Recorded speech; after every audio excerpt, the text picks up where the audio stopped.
I just rededicated my life to the Lord here recently, and I'm wondering where is a good place to start studying and reading the Word. Well, I always direct people to the book of John, Matthew, Mark, Luke, John, start in chapter 3 and just read. Because in the book of John, it says, these things are written that you might believe that Jesus Christ is the Son of God. And anybody that returns to the Lord, I think they really need to have that fortified in their life. So they really know that, in fact, that Jesus Christ is the author, finisher of their faith. So I would do that. And I always look at the way Jesus responded to criticism.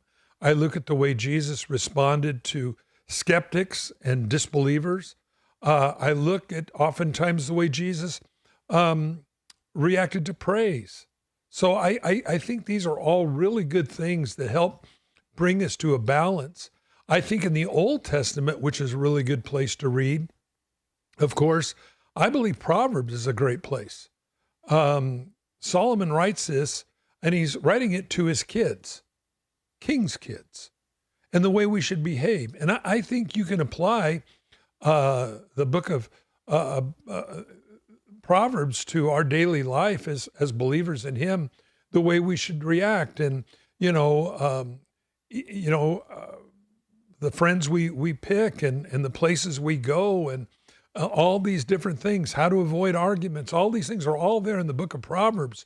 So I think it's some real good general guidance in the Bible. Now, all the Bible is good to read if you want to be encouraged. I tell people to go read the book of Philippians in the New Testament. But really, I believe it all goes back to Jesus Christ, the author, finisher of our faith. The more I know about Him, the more I'm going to know about the way I should be, because again, we're walking in His footsteps. Your thoughts? Yeah, I would suggest those same passages, Mike, same books of the Bible. John, the book of Proverbs, tremendous. 31 Proverbs, 31 days in a month. You can just take one a day and go right through it. And great reminders. The Psalms are very encouraging and comforting and counseling.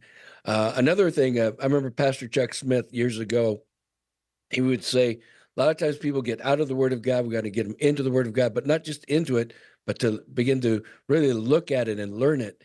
And he would recommend many times 1 John. It's only 5 chapters long. And he would tell the people, he'd say, now I want you to go to 1 John, and I want you to find out 3 reasons why that little letter was written. There's 5 chapters, and there's 3 specific reasons. And you always want to give people a clue, right?